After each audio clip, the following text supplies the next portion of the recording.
All right, today we're diving into something really profound, a concept from Islamic eschatology called the Sirat crossing. So, what is it? Well, imagine a journey that every single soul has to take on the Day of Judgment, a path that's suspended right over the heart of hell. Pretty intense, right? So, to really get a feel for this, you have to picture the scene. It's the Day of Judgment. And I mean, everyone's there. All of humanity, from the very first person to the very last, all gathered together. And as this quote says, for some, the scene is just pure terror. They're in a panic, waiting for what comes next.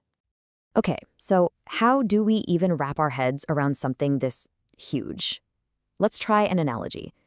You know that feeling you get before a massive final exam? Or maybe a really intense job review? Well, take that feeling, that sense of being judged, and just amplify it by like a billion. We're talking about an appraisal on a truly divine scale. And this isn't just some big crowd. The world as we know it is totally different. The earth is pounded flat. Every single person who ever lived is there. And there's absolutely nowhere to hide. You've got tyrants finally facing the people they wronged. Witnesses are ready to speak. And for the guilty, well, you can just imagine the terror. This is it, the ultimate final accounting. So out of this giant gathering, the next phase begins. Something appears, a structure called the Sirat. And this is considered one of the first major tests after the resurrection. And yeah, every single person has to face it. So what is the Sirat exactly? At its core, it's a bridge. But, this is definitely not your average bridge. According to Islamic tradition, it's a path that stretches over the entire chasm of hell. And everyone, believers and non-believers, has to attempt to cross it.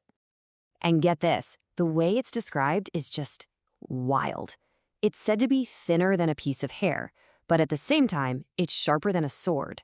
I mean, just try to picture that. It's meant to tell you right away that this journey is impossibly dangerous. And just to add to the sheer terror of it all, this bridge isn't just hanging over some empty pit. No, hell itself is brought forth on that day. I mean, this quote says it's dragged by 70,000 reins with 70,000 angels on each one. The bridge is laid right over it. It's the ultimate test where your faith and your deeds are all that matter. Okay, so the big question is, with a bridge that's thinner than a hair and sharper than a sword, how on earth does anyone get across? And this is where the whole thing gets super interesting. The crossing isn't the same for everyone. It's actually a direct reflection of the life you lived. And check this out. There's a whole range of speeds. How fast you cross depends entirely on your deeds from your life on Earth. So the most righteous, they might cross in the blink of an eye. Poof, they're on the other side. Others are like a flash of lightning or a strong wind or even a fast horse. But for others, well, it's a slow, terrifying, agonizing crawl. For those who were truly faithful, the journey is actually made easier for them. They're described as being on these swift mounts that carry them toward paradise. So in a very real way, it's their faith and their good actions that are literally carrying them to safety. But here's the thing. Just getting on the bridge doesn't guarantee you'll make it to the other side. The path itself is an active test, and it's loaded with dangers meant to catch the people whose bad deeds are weighing them down. Wow, I mean, this quote really paints a picture, doesn't it? Hooks and barbs. So the bridge isn't just a static path. It's actively trying to filter people.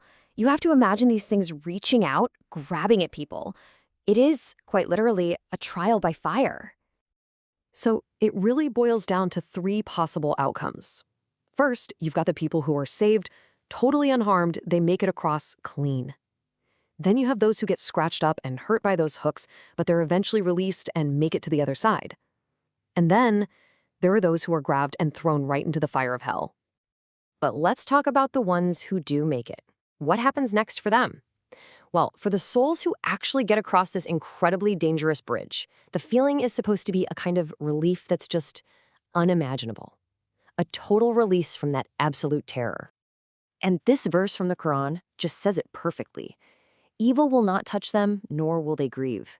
It's about that complete shift, going from the most extreme fear you can imagine to a place of total safety and triumph.